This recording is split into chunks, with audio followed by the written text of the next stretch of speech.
Hello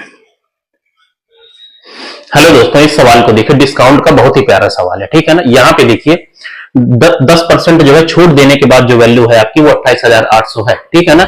इसका मतलब आपका 90% की जो वैल्यू है, ठीक है ना, 90% की जो वैल्यू है आपकी वो 28,800 है, ठीक है ना। तो देखो डिस्काउंट के केस में क्या होता है, जो 100% जो वैल्यू होती है वो अंकित मूल्य की होती है एमपी की, ठीक है ना। तो 90% की वैल्यू आपको पता है 100% की आपको चाहिए, तो आप क्या करिए 100/90 से आप जो है गुणा कर दीजिए, ठीक है ना। तो ये 100 हो गया, तो इधर भी आप 100/90 से गुणा कर दीजिए, ठीक है। इसको आप सॉल्व करिए तो अंकित मूल्य मिल जाएगा। 0 से 0 चला गया, 9 त्रिक 27 और 9 दूनी आपका 18 हो गया, ठीक है ना। 320 हो गया। तो ये कितना हो गया आपका 100% की जो वैल्यू आई आपकी वो आई आपकी 320 और उसके आगे आपका 2 जीरो, ठीक है ना। तो 32,000 आपका ये अंकित मूल्य है, आपका एमपी की वैल्यू है, ठीक है ना। अब सवाल में आपसे कह रहा है कि अगर आप कोई छूट ना दें, ठीक है ना, तो आप इस चीज को हमेशा समझ लीजिए कि जब आप डिस्काउंट नहीं देंगे तो आप अंकित मूल्य पर सामान को बेचेंगे, तो जो आपका एमपी होगा वही आपका एसपी बन जाएगा, ठीक है ना। तो जब आप सामान को 32,000 में बेच रहे हैं तो आपको 25% का लाभ हो रहा है, ठीक है ना।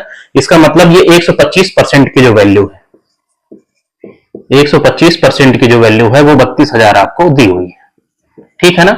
और देखिए लाभ और हानि के केस में, प्रॉफिट एंड लॉस के केस में जो 100% की जो वैल्यू होती है वो सीपी की वैल्यू होती है, क्रय मूल्य की, ठीक है ना।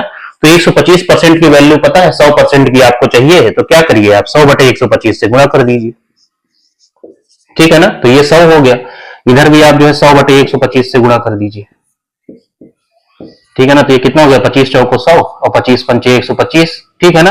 और ये 5 8 है आपका 40, एक जीरो काट दीजिए, ठीक है ना। तो कितना हो गया 8 दूनी 16 और 8 3 24 और 1 25, 256 के आगे आपका 2 जीरो, यही आपका आंसर होगा। तो क्या होगा बी पार्ट आपका आंसर हो जाएगा, ठीक है ना। तो सवाल को आपको ऐसे ही सॉल्व करना है, किसी भी फॉर्मूले की किसी भी ट्रिक की आपको जरूरत नहीं है। अगर थोड़ी भी अंडरस्टैंडिंग है तो आप सवाल को आसानी से निकाल ले जाएंगे, ठीक।